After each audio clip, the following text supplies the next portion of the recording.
रवि को पुरानी चीजें इकट्ठा करने का शौक था।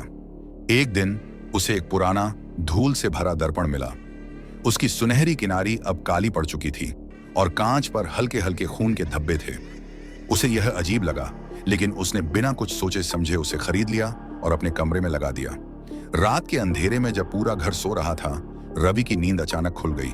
उसे महसूस हुआ कि कमरे में कोई और भी है। हल्की चांदनी दर्पण पर पड़ रही थी और उसमें हल्की हल्की हलचल दिख रही थी। रवि पास गया और जैसे ही उसने दर्पण में झांका, उसका खून जम गया। दर्पण में उसका प्रतिबिंब नहीं था, बल्कि वहां एक जला हुआ चेहरा था जिसकी आंखों में नफरत और पागलपन झलक रहा था। अचानक वो चेहरा मुस्कुराया और धीरे धीरे दर्पण से बाहर निकलने लगा। रवि ने चीखने की कोशिश की, लेकिन उसकी आवाज गले में ही अटक गई। उसने भागने की कोशिश की, मगर उसके पैर जड़ हो गए। वह कुछ नहीं कर सकता था, बस देख सकता था कि वो भयानक आकृति उसकी ओर बढ़ रही है। सुबह रवि का कोई पता नहीं था। उसका कमरा बंद था और दरवाजा अंदर से कुंडी लगा हुआ था। जब पुलिस आई और दरवाजा तोड़ा तो अंदर का नजारा भयावह था। कमरे में कोई नहीं था, सिर्फ दर्पण दीवार पर टंगा था।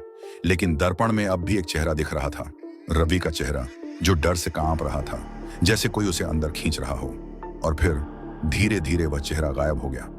अब वह दर्पण किसी और का इंतजार कर रहा था। ऐसी ही डरावनी कहानियां सुनने के लिए हमारे चैनल को सब्सक्राइब करें। धन्यवाद।